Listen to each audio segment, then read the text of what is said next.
welcome to Reality Tea Times 2, the podcast where we discuss all the trash reality TV we love to hate. I'm Tanika, and today we are going to be talking Golden Bachelorette, which I'm very excited to talk about. So, before we do, I promise there will be hot goss in this episode. So, let's get to it, because I got a lot for you guys. I got a lot. So, let's go into it. So, first things first, this is pertaining to Renee from B90, and she has some choice words following her "let the chicken live." Don't forget the sniff at the end. But she has this to say, and of course, I will post this on our social so you can look at that as well if you'd like to. But here's what she has to say. She says, and I quote, "Since you seem to be obsessed with making me look like a villain, I must point this out. On tomorrow's episode, I was set up 10 feet from where the chickens were being slaughtered. That way, there is a negative reaction while he's telling me no, while they blur out the noises of the poor chickens crying while being killed." So she's talking about when he told her about the celibacy. So, I, for one, do not like to see or hear animals suffer or in pain or being killed. But hey, maybe they got a negative reaction so you all can jump on it and take it as you will. Smiley face. Pea-sized brain you must have, you can't even put it together. That I was more offended because the people that I thought wanted me in their lives for an eternity took me on the very first day upon arrival to have chicken slaughtered, knowing I do not like blood, death, or suffering. They knew everything about me in detail. I hope they suffer for an eternity. Anybody who is currently being negative, you need to evolve. I wasn't invited for love. I was invited to be bullied and used while harassed. Heartbreak emoji. I didn't mean to make that uh uh like a reading, but that's what happened. Okay. Um she's nuts. But I don't think they were on this last episode, so we won't be talking about them cry face emoji. But we will talk about them next week. But yeah, I'll be posting that so you can take a look at that. I have another piece of hot goss for you, and that is Brian from B90 was currently married while filming this. Now, this is all coming from Mary Pants. That's I'm sure people have I think it's a she. I don't even know if it's a she, to be totally honest with you. They um post some tea sometimes, and this is piping. And this is thanks to Ava, so thank you, Ava. I'm trying to get her on an episode. She's unfortunately battling a cold. She's lost her voice, but we'll get her on very soon. So, I will probably not be posting this, but if you want pictures, you can head over to Mary Pants on Instagram. You'll probably find this. So the wife's name, current wife's name, is Francili. I'm sorry if I'm butchering her name, but she looks very young. They have maintained a long distance relationship since 2017 and became engaged in 2019. And there are photos of the engagement ring. They share their journey on YouTube. I'm sure we can probably find that. Amassing over 3,000 subscribers and forming friendships across the US. They officially married in 2022. However, according to a close friend of the couple, their marriage faced difficulties once they began living together in Brazil. So he was living in Brazil, y'all. This is interesting news. Let's continue. There have been reports suggesting that Brian may have been involved with other women during their marriage. This is supported by Brian's appearance with Ingrid on the show, and Brazilian court documents indicate that divorce proceedings have been ongoing since the summer of 2023. So he's probably cheating on her while he was there too with other women. To go on a little further, The divorce process is reportedly complicated, with Brian allegedly concealing assets by transferring his car and home to others' names, which people definitely do during divorce proceedings. It's unethical, but it's not illegal. This could potentially be a strategy to influence the division of assets, which is typically split 50-50 in Brazil. It's usually split 50-50 in the States as well, or I would say North America. Since posting the tea for Mary Pants, um, is coming about Brian in their story. I have, this is again in the words of Mary Pants, so I'm going to say from their perspective, I have been contacted by additional women who, with claims related to Brian, I anticipate a follow up post as there are some concerning allegations, including claims that Brian has gifted iPhones equipped with apps that track conversations. I feel like that's illegal. I don't know for sure, but I feel like that's illegal. But if anything pops up that I see, I will monitor it and see if anything pops up. Um, so if that does, I will keep you guys posted, but my goodness. This definitely puts him in a different light for me. I liked him for a second and then his behavior has to take it away from me. So there you go. But that's it for that. Now this next piece of hot goss is going to be a little longer. We're going to be announcing the cast of Love is Blind, the new season of Love is Blind. So if you want to skip this maybe give about 5 minutes or so. But yeah, we'll get to it. So let's do it starting now. So we have a cast. The cast is ranging in ages from 27 to 37. And the season 7 cast includes a handful of military veterans, multiple scientists, a lawyer, a journalist, and for the first time ever, a pair of siblings who will enter the experiment together. Plus, this crop of daters over indexes on Cancer zodiac signs. So, if love is truly written in the stars, then emotions are sure to run high. So, let's learn about each of these people. I will, of course, be posting this to Instagram. So, we're going to be introduced to them. Let's get to it. So, we have Bodan. He is 36 years old. He is in tech sales and he is a Leo. So, he's going to probably be a little bit egotistical. We'll see. So about him, a proud immigrant and Ukrainian refugee, Bodan says he's beyond grateful to now be living what he considers the American dream, saying, quote, "My parents brought me to this country, so I think I've made them proud by fulfilling what they came here to do. Any future partner of Bodan must embrace his history and unique upbringing because it, quote, gives people a more complete look at what he values and where he's come from. The former Marine was previously married for 5 years, which he considers the craziest thing he's done for love, saying, quote, "I ignored some red flags because I was in love."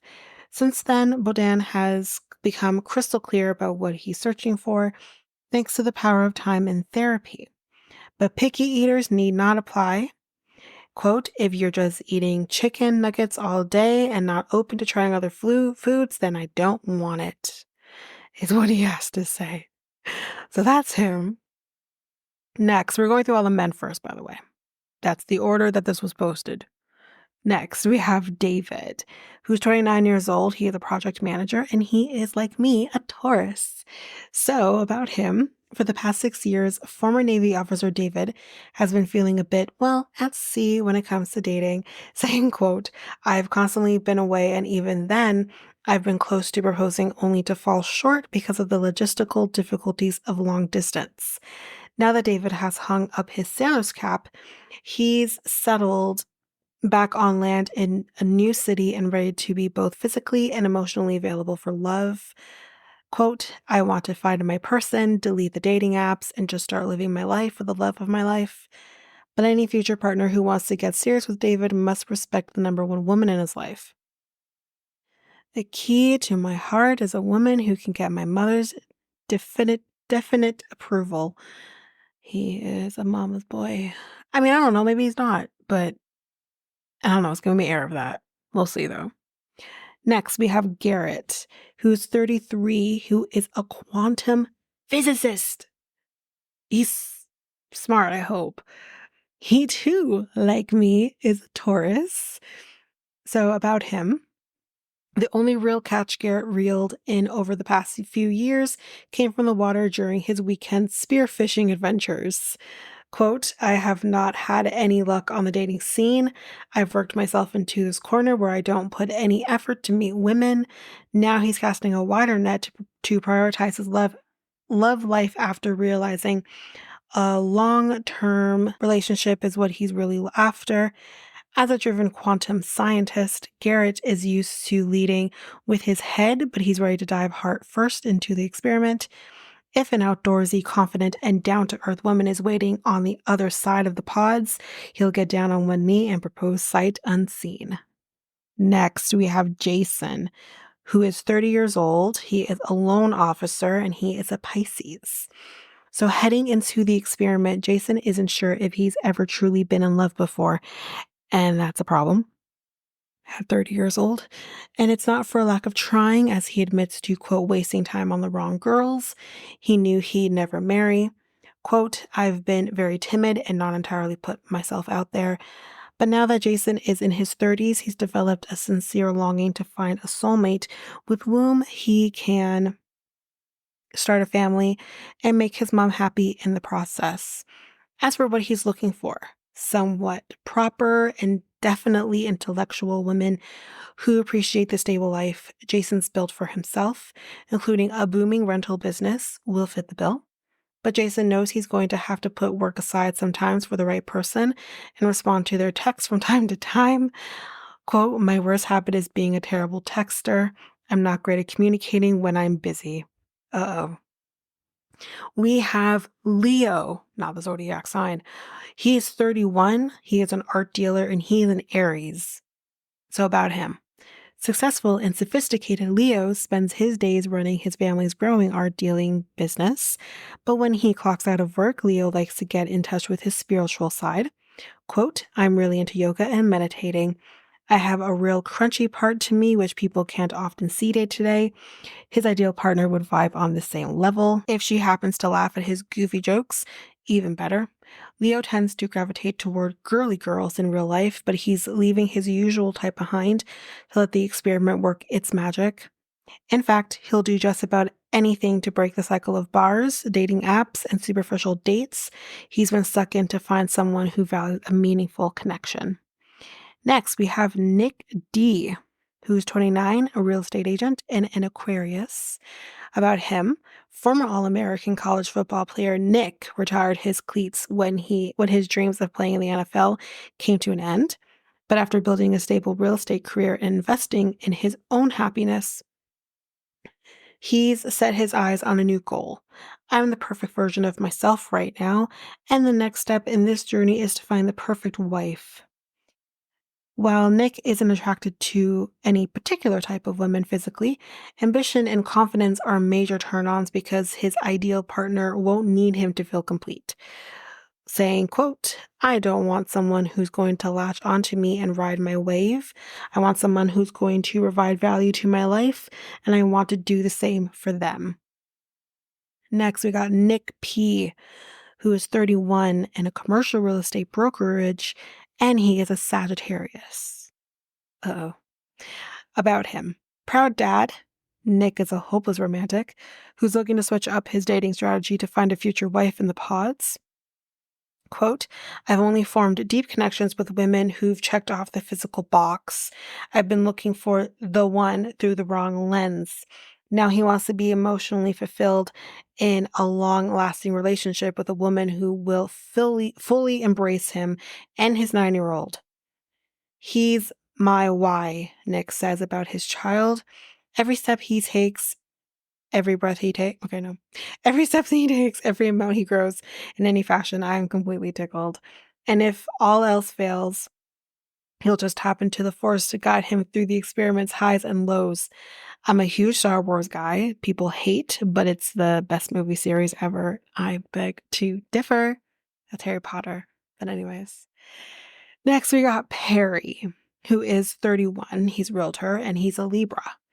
So about him. 6 months as a single guy in DC has left Perry seeking other options for finding a lifelong partner. It is the type of town where you get axed out on LinkedIn. What the hell? Yeah, I've been dating for years, trying to find that special person. And when he has met someone on a traditional dating app, not LinkedIn, the experience hasn't been what he expected. Saying, quote, I showed up to an online dating date and she was a completely different person.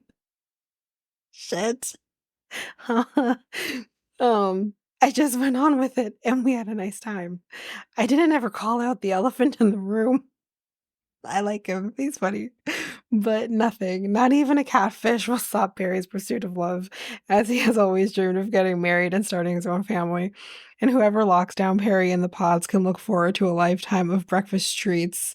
I am great at baking bagels, sesame, everything, poppy seed, really whatever you want.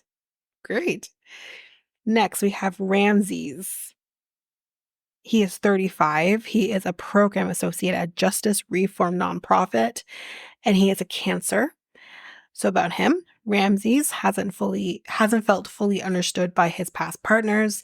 So, quote, being seen and accepted as he is what matters most going forward. Vulnerability is his superpower in relationships, and he hopes to meet a woman who can reciprocate the depth of emotion he has to offer.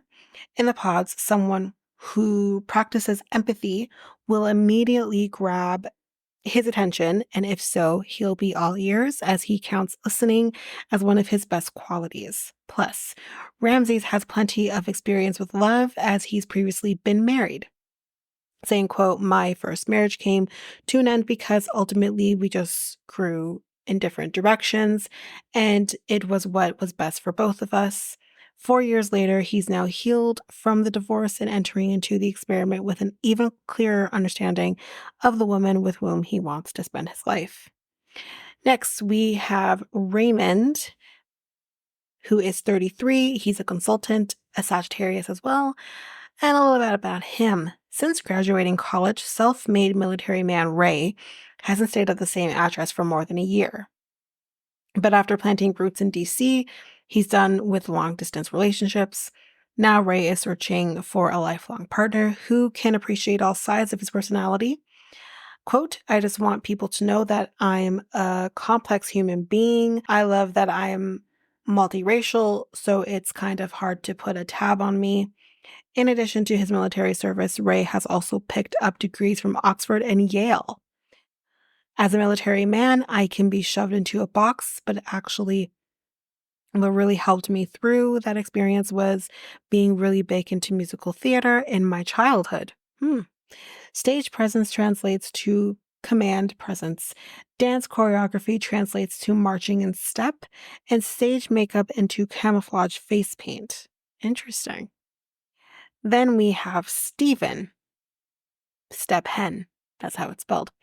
He is 34. He's an electrician and he is a Cancer as well.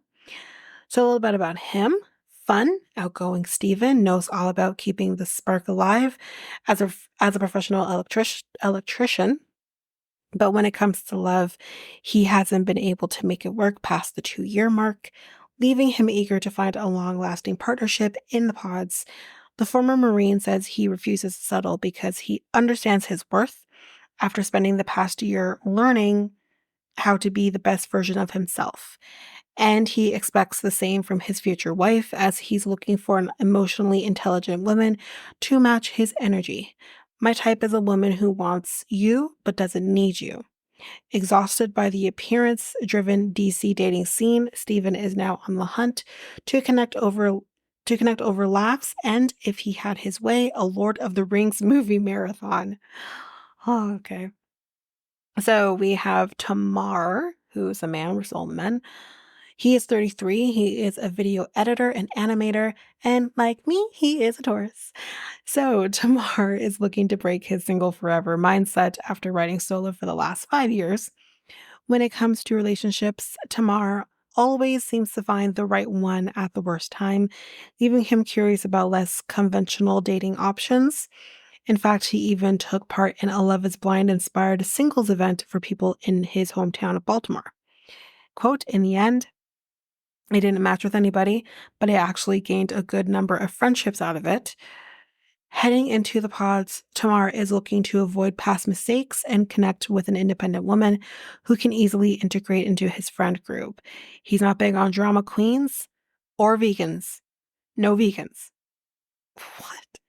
As Tamar's ex had a habit of blowing things out of proportion because she was a vegan? Quote, I just couldn't live with that anymore. He couldn't live with a vegan anymore.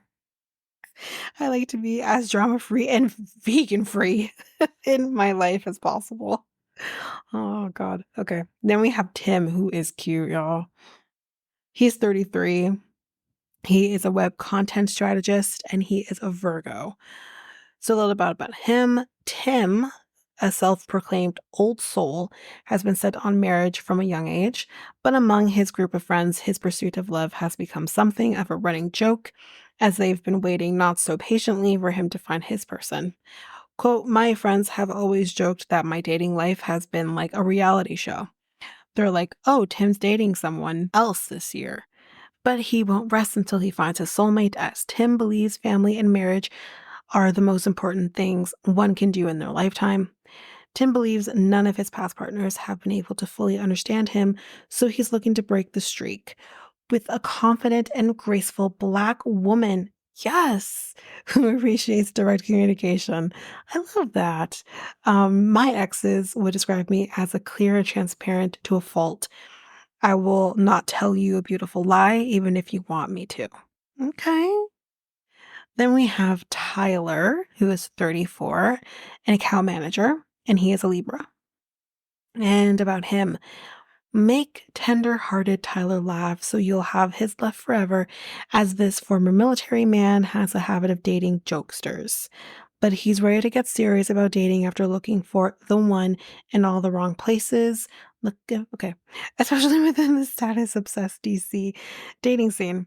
Quote, I've tried to find love every other way, and I'm excited about the experiment because it's something different. Tyler's last relationship ended because his ex, quote, didn't have her life together. So now he's searching for a self-possessed woman who can match his energy. Bonus points if she's a horse girl. As Tyler would love to gallop off into the sunset with a soulmate. Quote, I used to ride horses professionally and now I do it for fun. Interesting. So now we're done with the men. Let's head over to the women. So we have Alexandra, who's 33. She's a producer and she's a Leo.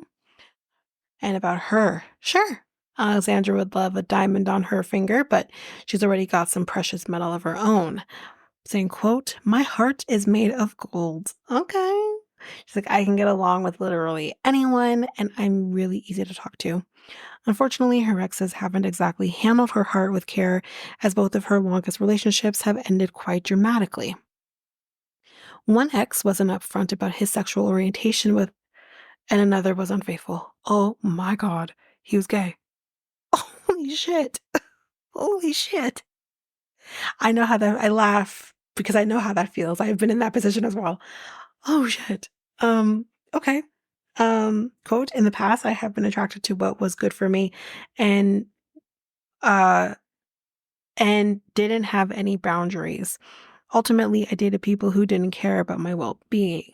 But Alexandra isn't giving up on love, especially if a tall and fine gentleman who leads with compassion and confidence comes into the picture.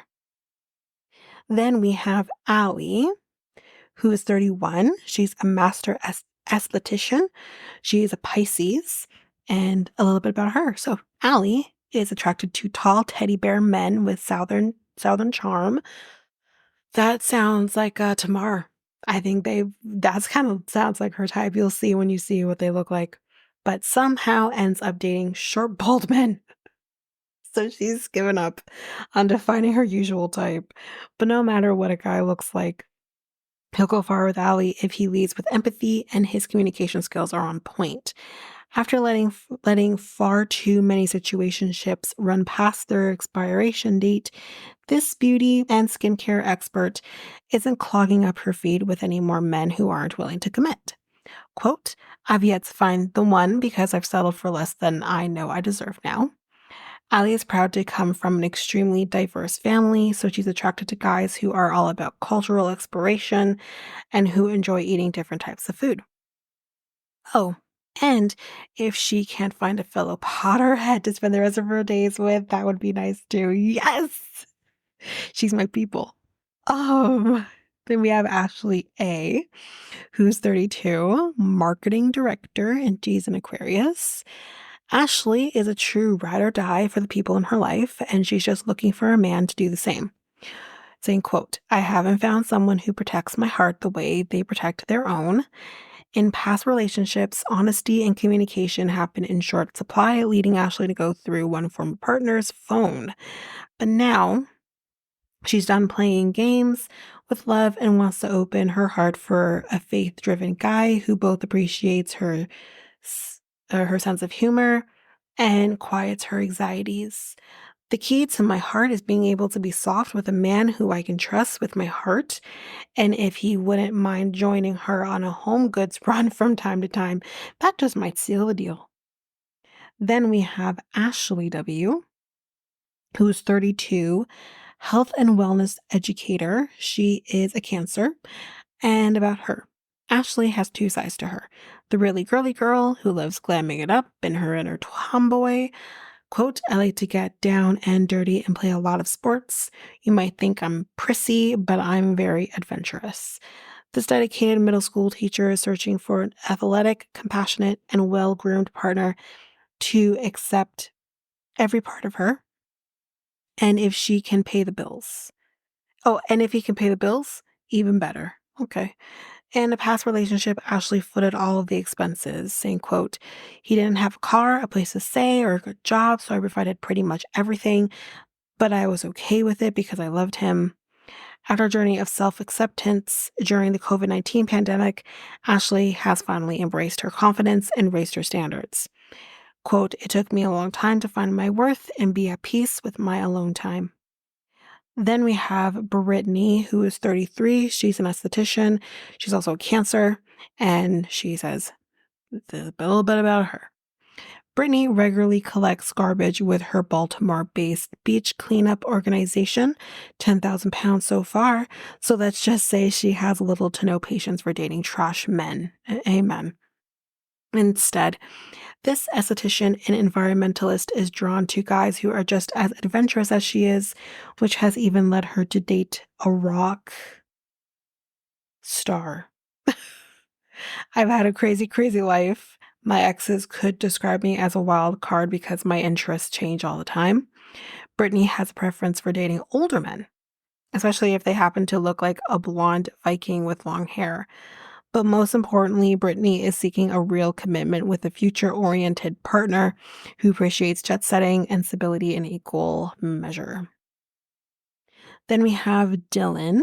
She's 30. She's a realtor, an artist. She is an Aries, and let's learn about her. The key to Dylan's heart is not only understanding her weirdness, but embracing it. I'm that crazy fun friend people bring around to have a good time and do something out of their element. This multifaceted hustler is also about her business as a Baltimore-based real estate agent, but always makes time to tap into her artistic side, be it painting, woodworking, building furniture, or whatever creative pursuit she can channel her energy into. After years of dating chaos, Dylan says she needed to take a beat and tap into her inner peace. Quote, I have spent time with people I loved, then I forgot to love myself. In the pods, Dylan hopes to meet a motivated and goofy guy with whom she can go the distance. And if he can teach her how to finally ride a bike, I'm with you, girl. It just might be a perfect match. Then we have Hannah, who is 27. She's a medical device sales rep, I guess, and she's an Aquarius. And here's a bit about her. Depending on who you ask, Hannah's lack of filter is either a blessing or a curse when it comes to her dating life. I'm a very honest person. It sometimes comes off as rude or heartless, but it's just me looking out for others' best interest. I really do have a kind heart. After 3 years of being single, this self-proclaimed country girl is ready to kick her dating life into high gear and finally let someone else take control. Quote, I can't find the love of my life from the comfort of my couch. She's hoping to make a soul connection with an ambitious man who will match her communication style and become a dog dad to her fur baby Luna. Plus, her West Virginia drawl is sure to make an impression on the guys on the other side of the pots. Then we have Katie, who's 36. She's a sports marketing manager. Like me, she's a Taurus. And this is about her. So, Katie worries that some may hold preconceived notions about why she's 35 and single. Quote, people assume that I'm crazy, but I'm actually the opposite.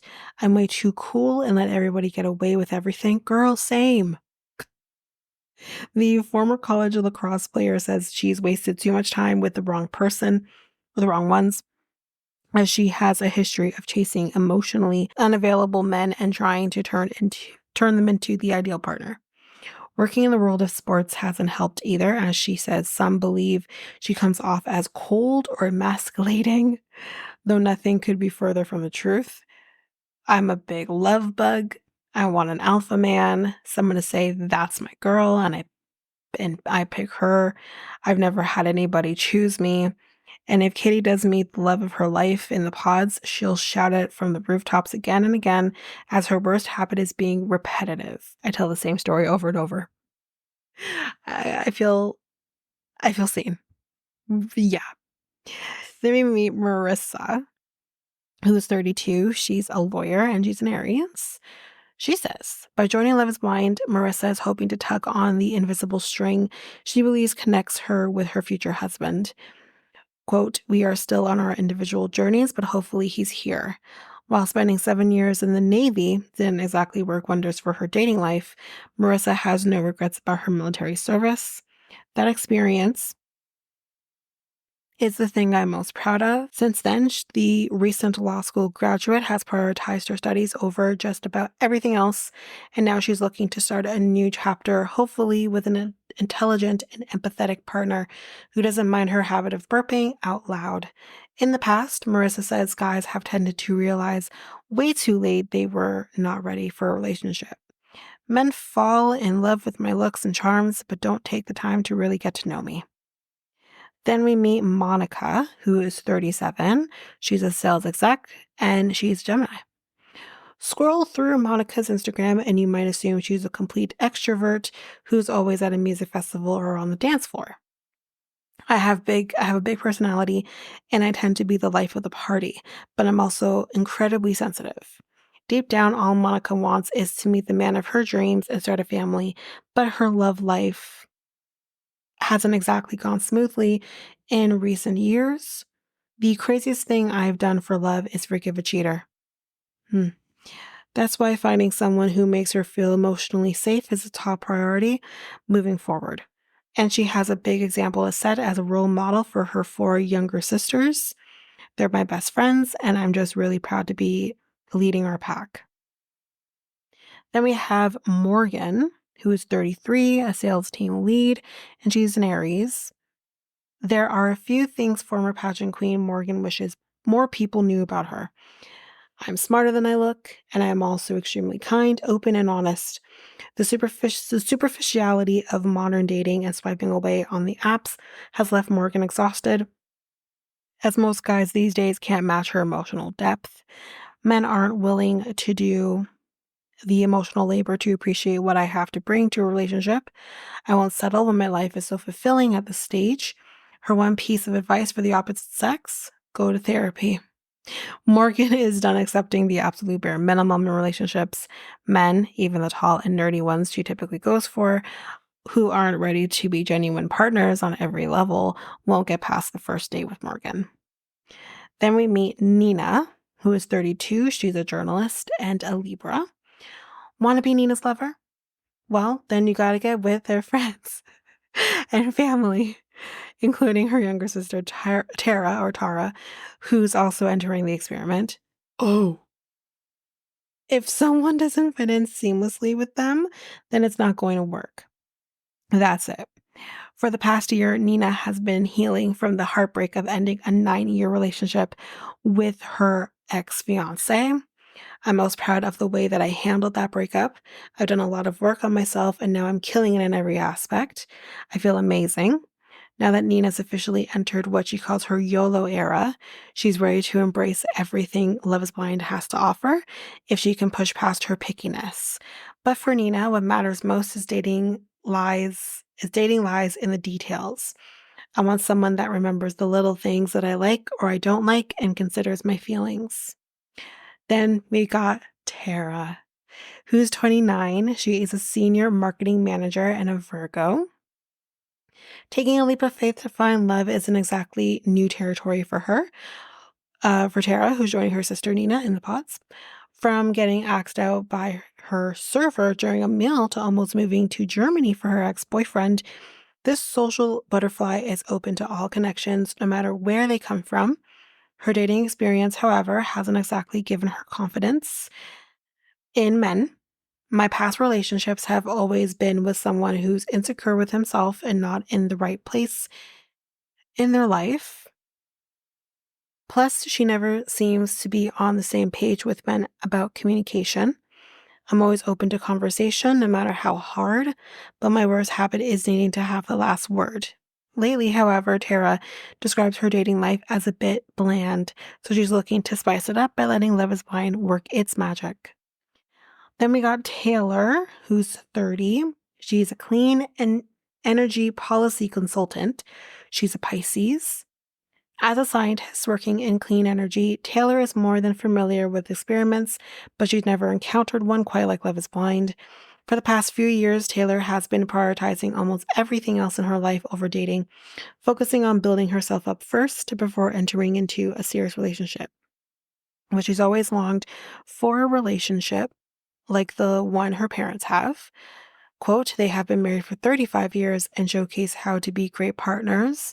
Now Taylor is ready to convert her love of me time to we time for a kind, intellectually curious, and emotionally intelligent guy. While she tends to go for tall men with an athletic build, it's what's inside that matters most. The key to my heart is loving me for my mind. Next, we have Jenny, who's 31, account training coordinator, and is a Cancer.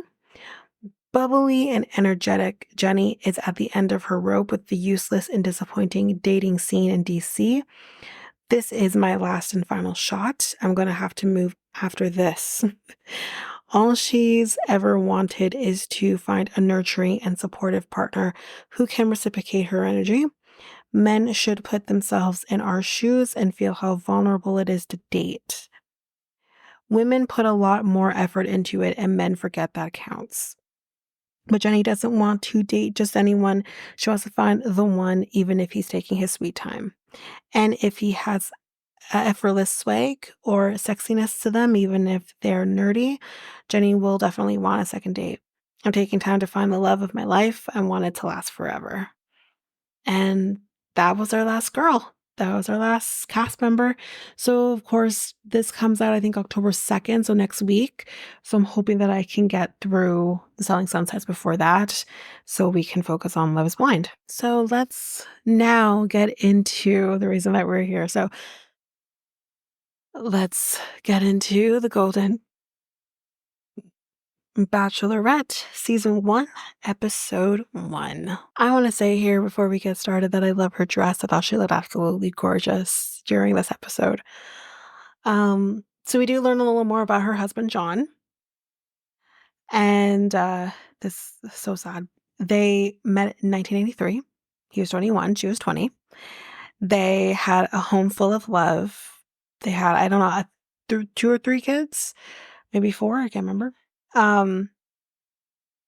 And he made her feel, or he would make you feel like you were the only person in the room. And he definitely made her feel seen, made her feel visible. And she said it was the best 33 years ever. One day, they were going to be going away for a lacrosse game, and he complained that he wasn't feeling good. And she said that she kind of took a look at him and could see that he didn't look good at all. And it was that time that he was diagnosed with pancreatic cancer. the worst cancer I feel like you could ever be diagnosed with. Any cancer that doesn't have some form of a cure, that like really all you're doing is just prolonging your life. Like that's pancreatic cancer is an absolutely disgusting cancer. I just, oh man. But as we know, pancreatic cancer does is it's terminal, and she kind of, I guess, to cope with this, didn't really allow herself to really think about the fact that he's dying, and he's dying in front of her, and I don't fault her for that. I can't imagine, like, knowing that my partner is actively dying in front of me, and that is so I there's no words. And, one night, so she was with him until about 1 AM, and she went to go, get some sleep, and she's like, I didn't think anything was gonna happen because of course, she's in this mindset that he's not gonna die, and around 3 AM, she went to go check on him, and he had already passed, and I think she probably feels bad that he passed alone, but here's what I'll say, like, again, I don't understand how this feels. I haven't had to deal with losing a partner in this way, but, um, I kinda think, like, the little bit that you kinda take from Teresa Caputo, because that's kinda who I watch the most, in terms of a medium, when she kinda says things like, "You were not meant to be there."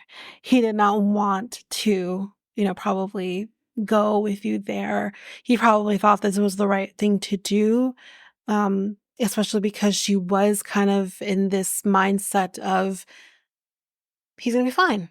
He's not going anywhere anytime soon." Right? Um, so I think everything happens the way it was meant to. Like, obviously, like, us as the person who's still here in the physical world, you're like, "Oh my god, like, he died on his own," and that's like, you it's hard to live with that. Um, so but I think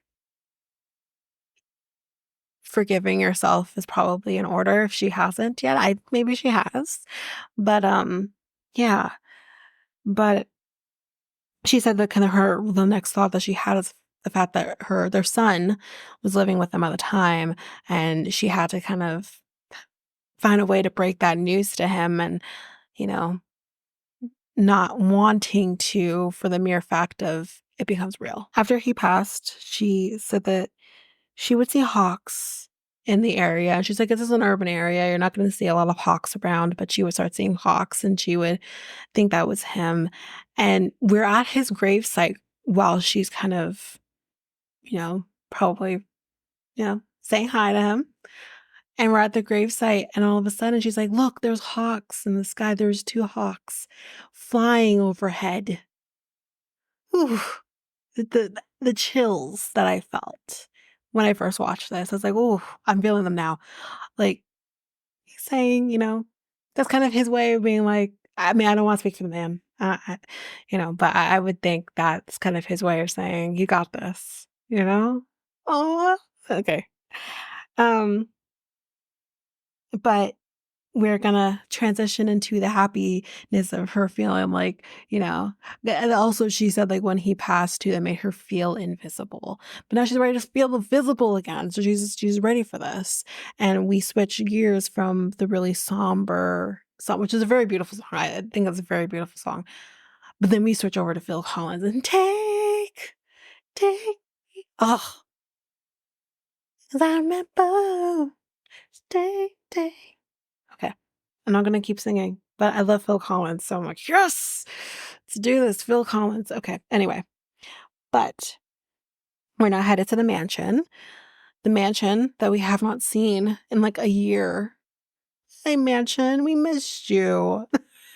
So, um, she is ready to find her love. So let's get on to it. We see Jesse coming in. "Hi, Jesse, we missed you. It's been a long time." It's only been like a couple of weeks, but yay, hi. I'm not even in a couple of weeks, like a week, but it's okay. Hi, Jesse. And we have 24 men who are going to be coming. So we'll start meeting the men, shall we?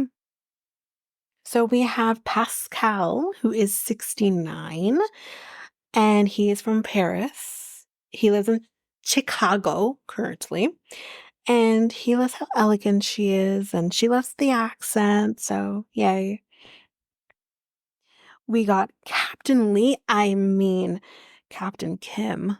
Tell me that this guy does not look like Captain Lee and doesn't sound like Captain Lee. Just a little bit. Come on, come on.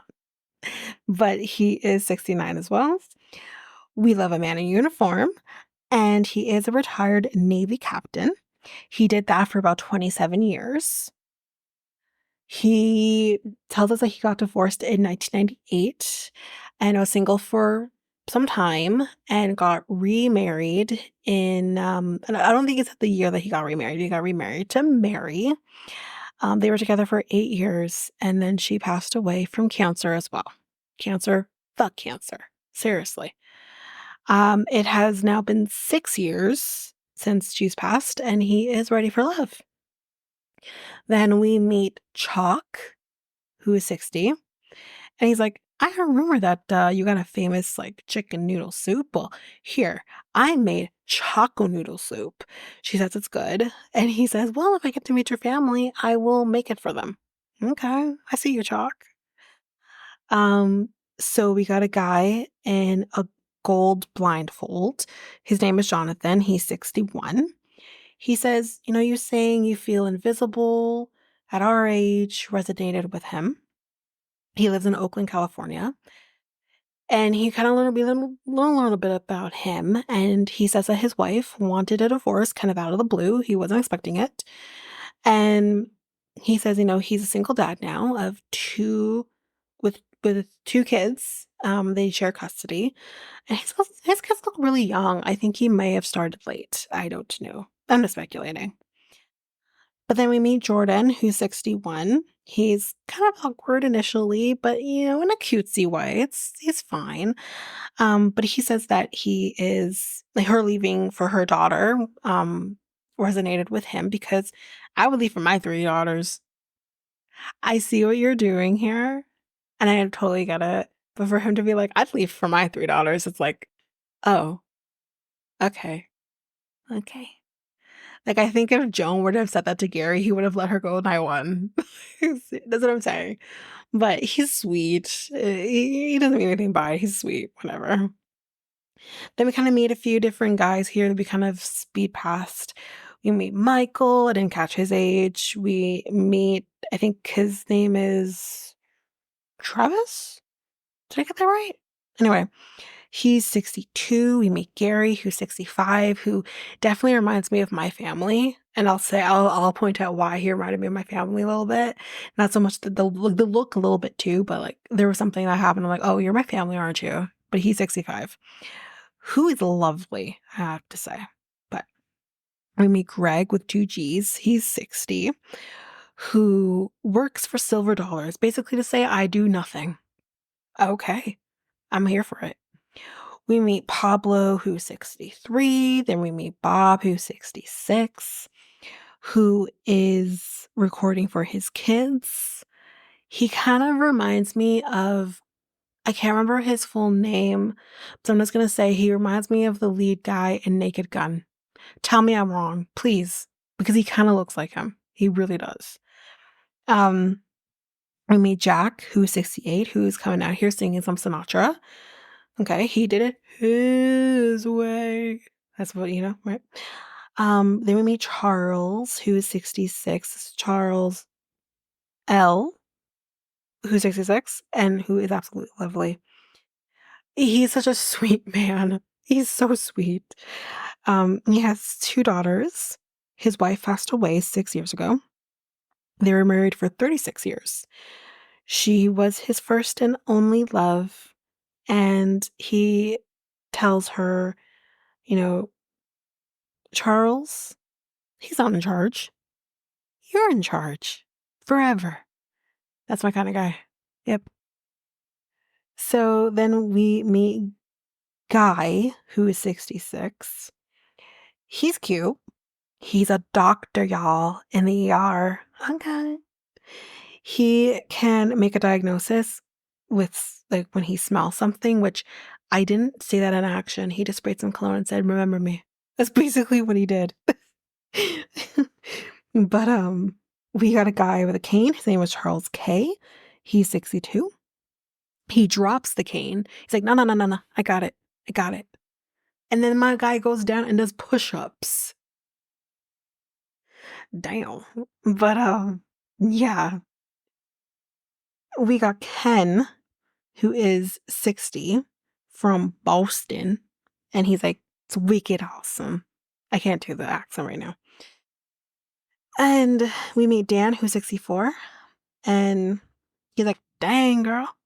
We meet Christopher, who's 64, and he gives her prune juice and basically says, "So by the end of the night, everything will be running smoothly." Okay, I don't know if that was the right thing to do, but sure.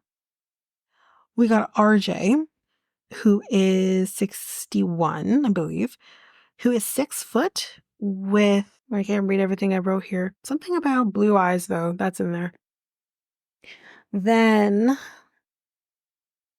we meet Gil, who we're not going to be talking about as much as possible due to, if you don't know what I'm talking about, we did talk about Gil in one of the ones that came out on the weekend episodes, either Saturday night or Sunday. We talk about, I think it was a B90 episode. If you want some clarity, you can head over there and take a listen to that. We will not be talking about him if possible. We got Bill, who is 68, who told his daughters, "Don't call me if you run out of money." Then we got a guy coming in on a horse. His name is David. He's 68. And the horse, just once he gets off the horse and goes to talk to her, he just leaves. He's had it. He's like, "I'm out. I did what I had to do. I got you here. I'm out." He's like trotting. He's done. And David doesn't know because he's like, "Oh yeah, well, let's go meet the horse." Horse is gone.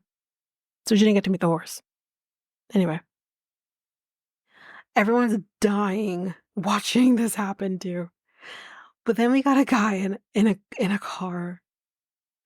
Oh, I think the person I said was dying was Gary. Gary was dying. That's my family.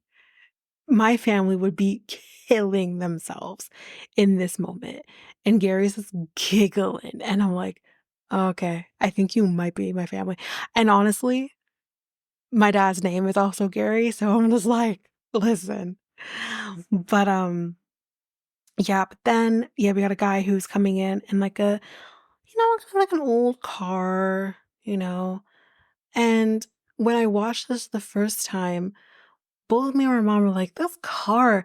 And at the exact same time, don't we start singing the National Lampoon theme song? Seriously, if you didn't watch this episode, you need to watch this one scene with this car and then sing Holiday Road, like in the background in your mind. And it literally looked like this guy was going to Wally World. Seriously. But, he says that, so his name is Keith. I don't think I mentioned his name yet. He's from San Jose. He's 6'5", 240 pounds, and he's loud. And he has been the sole parent for his kids for about 12 years now, due to his wife. Basically, she suffers from substance abuse. I don't know if she still does, but at the time anyway, she did. But Jesse then comes over. He says, "Okay, well, you've met all the men." "No, wait, wait, wait, wait, wait." I'm like, "Sorry, sir, what'd you say?" "We didn't meet all the men. There's one missing. Where's the one we've all been waiting for?" Well, that's when he says, "We got a surprise. We got one more guy coming." Okay. And we've already seen the scene, so I'm not going to rehash it. I did talk about it in I think it was the After the Final Rose episode. So if you want to, you can head back over there, take a listen to me actually rehashing it. But the one thing we didn't have is the video that was played before he says anything. So I will be talking about that. So Mark, he's 57, so hot. So we kind of learned things from his perspective because obviously we've heard a lot from Kelsey's perspective on her mom. So we're gonna learn from him. So he says, I got 5 kids. Kelsey is the youngest. And he says when hometown happened, Kelsey was telling him, oh, Dad, they're like making thirst traps for you. He's like, what's a thirst trap? You, sir, are a thirst trap. He's so hot. Okay. So his wife, as we know, passed away in 2018. And she told him that he has to move on. But he says it's hard. Obviously, it's not as easy as someone saying, oh, you need to move on. It's hard. Because he had perfect, he said. She was perfect. Oh, you're making me love him even more. But he's like, she's always in my heart. But he does have some room. So, we'll figure this out. I love him. But anyway, now we have met all of the men, and she's just dying to get in there. So yeah, that's basically that. We're going to take a break here. And then we will come back and talk about everything that's happened in the house now. So we'll take a break and we will be right back.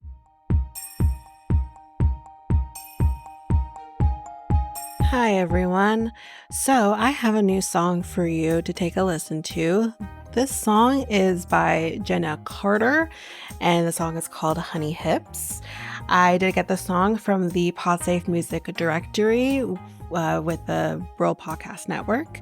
So if you do like the song and you want to listen to it / download it, you can go down to the show notes where there will be a link to the songs for you to listen to or download, including the link to the Podsafe music directory, again with the World Podcast Network. So without further ado, I am going to play that song for you now.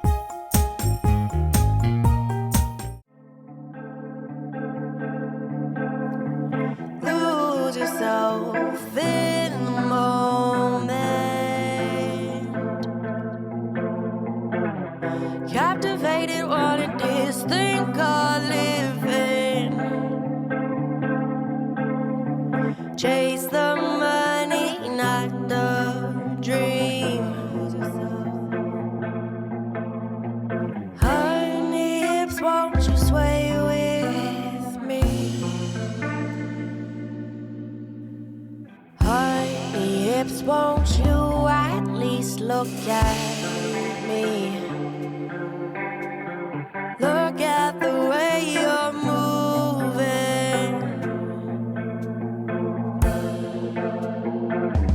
Long hair, not fair, the way you dance.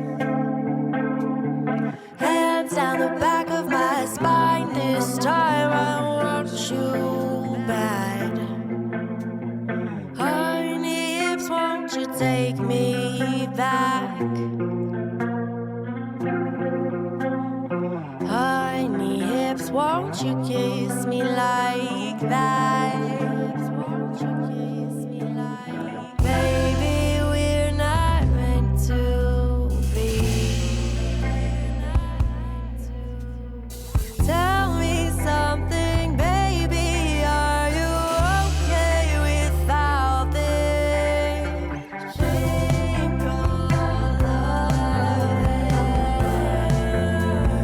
Bright eyes, you don't even know what you got.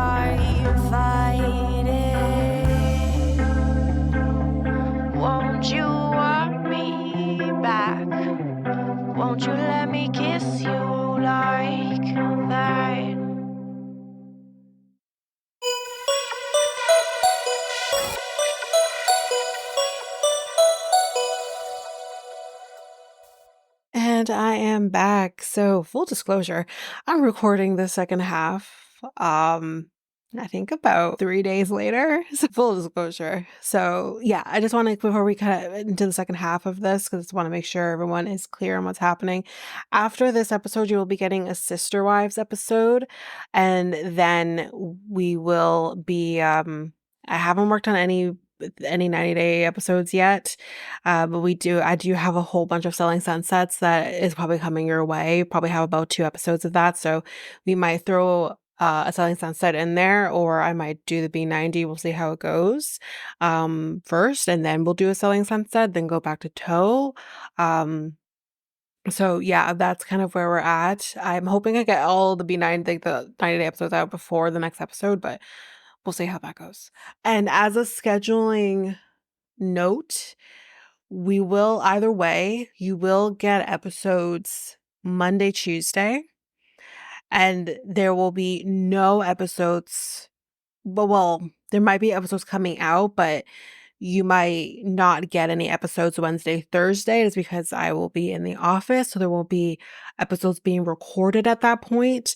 But that's kind of what we're kind of working with right now. So there will be you'll be getting probably a lot of episodes right off the bat Monday, Tuesday, and then there will be probably a bit of a stall. And we do have Love is Blind coming up soon, so that we'll see how everything goes, but hopefully I can get episodes out to you soon with that. So anyway, that's where we're at. So enough of that. I know, because again, this is a different day and we're in the middle of the episode, but let's just get right back into the second half of Golden Bachelorette, first episode. So so we see Joan going back into the house, um and she kind of greets them, or they greet her coming in, and she's like, "Oh no, you guys, you have to stand up." Yes, we do. Yes, they do. Joan, always let a man stand up if they do. Come on. Chivalry is not dead. But then when she kind of says her speech and everything, which was a very nice speech, Pascal's like, "That was a really great speech. Yeah. It's great. Come over here. Let's have a chat." Like right off the bat, he is the first points for just the, you know, the confidence to be the first one just there.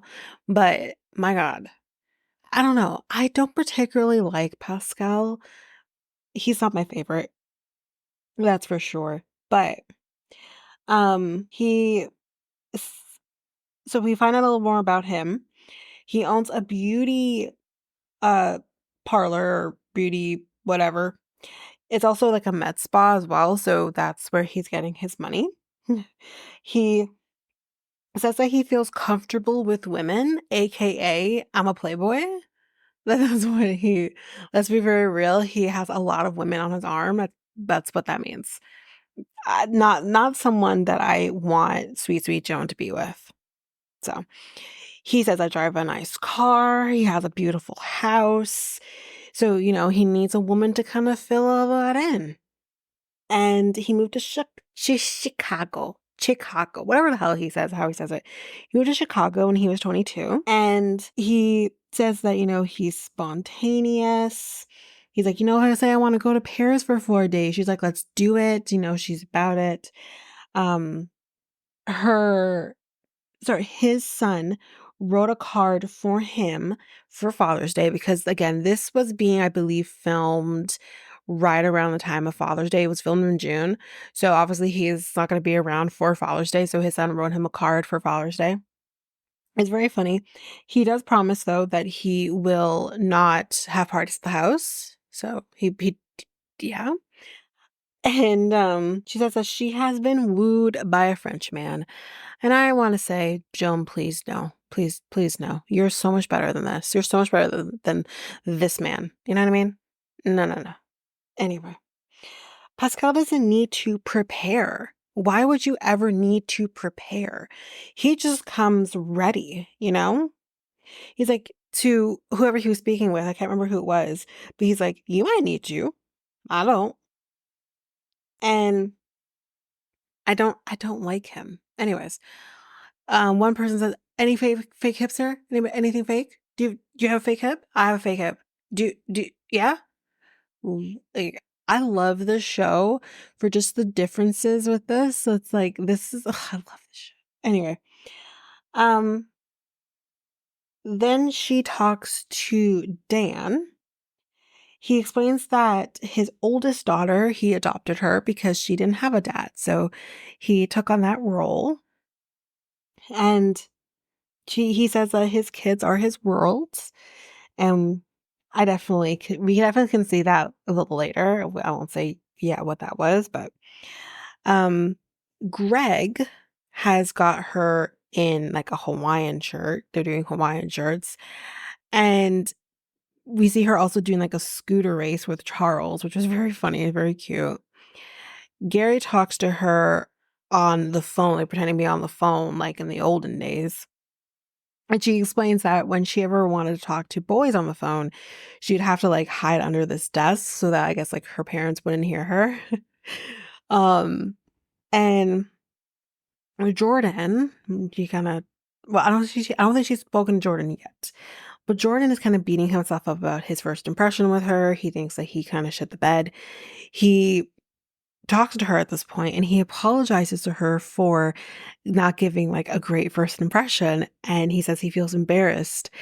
And she says, don't apologize. Don't feel embarrassed. Like, this is a crazy experience. We're all coming in nervous. Like, she emphasizes with how he's feeling, right? And he says that he brought a gift for her granddaughter. And it's a Chicago style sweater. That like has like, yeah, I think it has like some sort of writing on it or something. But now we're gonna play pickleball. And so they're playing pickleball, having fun. And then all the other guys file out to also play pickleball. And then all of a sudden, we just have millions of balls just being flown all overwhere and everyone hitting the balls everywhere. At one point, one whipped right past her face. And he's like, that is not how you get a rose. But there's just balls flying. I mean, I have no issue with balls flying. Not necessarily these kind of balls, but it's a lot of balls. Just a lot. Just flying. It's so funny to watch. Then Jack is loving being in this mansion. I mean, he's definitely a fan of the show, correct? Because he's doing what I would do. I'm perusing the hell out of this mansion because I don't know if we're going to be here later. I want to tour this freaking place. He's loving the pool. He's like, do we get to go in there? Yes, yes, you do. He's like looking at like the wall where all the candles are, and he's like, there's got to be at least 72 candles up on that wall. And then we also have Charles. I think it's Charles L, who um he's like looking like in the kitchen. He's like lifting up the pot covers and he's like looking at it. He's like, oh yeah, that's nice. And he's like turning on the stove. He's like, yeah, look at that. It's a gas stove. So he's like, that's like, he's loving that. And he's like, oh, this fridge is huge. There's a lot of meat in that cupboard. Like, he's just loving everything. And then we see her talking to Captain Lee, I mean Kim, and and he tells her, if it weren't you on this, like, I wouldn't be here. And he's like, I don't want to like try and find you, find where you live, and, like show up at your door, but I thought maybe that would be too presumptuous. And she's like, well, if you came dressed up like that, like you should have. Like, I like him. I like him. I like him. I like most of these guys except for Pascal. I don't like Pascal. Anyways. She talks to the Naked Gun guy whose name is Bob. Give me a chance. I will remember everybody's names, but I have to kind of do this, and this is how I will remember people. Just like when I had to remember firefighter's name, right? And he was Aaron, correct? I think it was Aaron. But anyway, he explains to her that he's actually been struck by lightning before, and he died.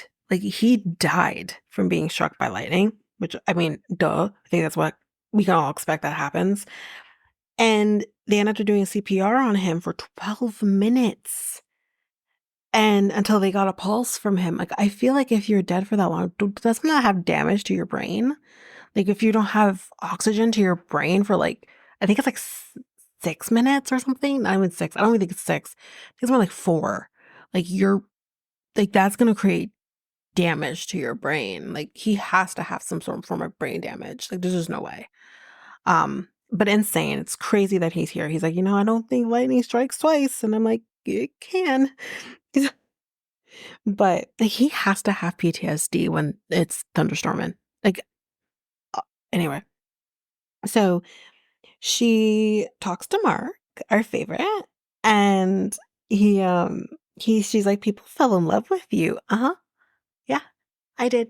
I think everyone did. Yeah, of course. We love Mark. Anyway, um, she talks to Jonathan, which is the guy who has what looks like fairly young kids. And he tells her, I also feel like I'm invisible, kind of like when you talked about feeling that way. He felt that way. And he's like, and when you did that talent show, like I kind of was thinking like, I want to be the one that you're saying that poem to, right? So he explains that he actually wrote a poem for her. And he goes through it. I'm not reading it again, but he feels blessed to see her on or in that dress. And she says like she has these little dimples. He has these cute little dimples. Um, and she's loving it. Then Jesse comes in with that first impression rose, and everyone's like, "What's that? What's that? What's that? What's that?" And they explain like it's the first impression rose. And Pascal's like, "So is that for whoever like she likes like the most?" And it's like it's not about so much about that; it's about obviously the first impression. And he's like, "Well, damn! Like if I knew, I would have done better." My guy, this isn't a competition. Come in being you, being real, and that's all you need to do. Like I feel he's gonna piss me off. He's gonna piss me off. Okay. Anyway, um, yeah, he said something about being more domineering. Go away. Anyway, then Jack, we see him cooking. He's cooking a tenderloin with rice and a sauce that I hopefully doesn't break. And Chalk is like, listen, do me a favor, Joan. Give him a rose. I am a hungry, hungry guy, and that food does look and smell good. So yeah. And he gives her some of the food. It looks good, whatever. Charles has his time with her, and he has some tea and desserts for her. Very, you know, yeah, I like it. And then we have Chevy Chase, aka Keith, I think is his name. Um, they're playing cornhole, and she can see him in her life, hanging out with her friends or people or family. And it's at that point when she said that, I'm like, oh, he's getting the first impression rose. For sure, he's getting the first impression rose. So we'll see where that goes, though. Chalk has still not talked to her. And we learn a little bit about him. His mom currently has stage 4 cancer, and he actually hesitated on leaving her to come do this, but she told him, no, do it, live your life. Like, she'll still be here. And they have the same color eyes, but both sets of their kids, like both of their kids have brown eyes. So that's interesting. His oldest daughter is the one who signed him up for the show. And she predicted that Joan was going to be the Bachelorette. And she's like, oh, yeah, she got that right. I'm like, Joan, honey, we all predicted. We all did. We all predicted that you would be like, if anyone remembers when we talked about this during Golden Bachelor, that when she left, we're like, oh no, she has to be the next Golden Bachelorette if we're having a Golden Bachelorette. Now, I think we all kind of second guessed when we had like Faith and Leslie and thought, oh, maybe it could even be them. But my first guess, if anyone remembers, and I think it was pretty overwhelming. I think I did a vote back then on Twitter, X, whatever. But it was pretty overwhelming that everyone also agreed that Joan could potentially be the next Bachelorette, Golden Bachelorette. So I think a lot of us predicted that. Like, it's not far-fetched that Joan was the one who became the next Golden Bachelorette. But then we see Joan coming to get that rose, that first impression rose. Oh, don't get up. Don't have to stand up. Yes, we do. And she walks by like two groups of men and she gives that to Keith. That's our National Lampoon guy. And he goes back to the rest of the guys. And then Joan comes in and she says, "So I have a surprise for everybody. Jesse." And he comes in with a TV and it's a video like montage of all the guys' kids. Pascal's son Maxim is the first one we see, and he's like, I think this is actually where he says, "I promise I won't have any parties while you're gone." Dan gets a sweet message from his oldest daughter, which would have been the one he adopted. Gary starts crying when he sees his daughter and his grandson, who is adorable. But that's basically that. We're entering into rose ceremony territory. Yikes, guys! Why did I do that to myself? So again, as we go, we're not going to be going through people who are leaving because this is everybody, and we're not there yet. We're just going to go through who's being picked, and let's get into it. So she picks Dan, Jonathan, Mark, duh, Gary, Charles, I think L, I think. I don't remember which Charles it is. She picks both Charles. Spoiler alert. Gil, Ick, Gary. Oh, sorry, I said Gary before. It was Guy, and then in Gary. Pascal, Chalk, Kim, aka Captain Lee, in case anyone doesn't remember. Christopher, Greg, with two G's. Charles L. And when she says Charles L, he's like, "Me? Yes, you." Jordan, Bob, aka Naked Gun Guy, Michael, Jack, and with that, we have 18 men in total. And that is that episode. So the second episode, I'm assuming how things are being done here in Canada is that the episodes are being officially aired here on Mondays. So that means that there will be a little bit of a delay, but with me being not in the office on a Monday this week, I'll probably have that done for you by we'll say Tuesday. If not Wednesday, but you should have that prior to the next episode. So yeah, that's the hope. That's the prayer. So I'll have that done. But yeah, that's probably what's going to happen. But either way, after this one, you're going to have Sister Wives. So you'll have that. And then we'll see where I go from there. I think I decided we're going to do B90 next after Sister Wives, and then we'll take a break, go back onto Selling Sunset, go back forth like that. But I'll remind you of that episode. So yes, the next thing you'll get is Sister Wives, and then B90. That's the plan. But that is it for this episode. So if you like what you heard, please rate, review the podcast on either Apple Podcasts or Spotify. Also, don't forget that you can also share us with everyone in your life if you really love this. And I do want to read those reviews. I'm definitely getting 5-star ratings, but I want to read those reviews. So send me those reviews and I will read those 4 and 5-star reviews on the podcast.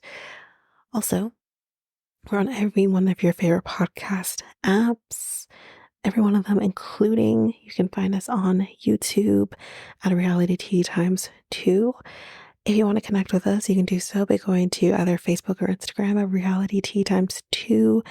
You can also find us on Twitter, TikTok, Reddit at Reality Tea Times2 Pod. We also have our email, which is at realityteatimes2 at hotmail.com. Definitely want to hear from you guys. And we also have our new website where you can listen to all of these episodes. You can review the podcast on there as well. You can connect with me in any way, all the stuff. It's all there. And you can find me there at www.realityt times two, all spelled out, dot podpage.io. It's there. And don't forget, I also have my other podcast with my friend Mikkel, Next Week Podcast, where we talk about all kinds of different topics. But you can find us on any of your favorite podcast apps over there as well. Or you can also go to YouTube and you go to Next Take Podcast, as well as our website, which is solo.to/Next Take Podcast. So yeah, there's that, and that's basically that. And again, don't forget, if all of this information is overwhelming, we do have all of the links, everything in our show notes. But that is it for now, guys. Thanks. Bye.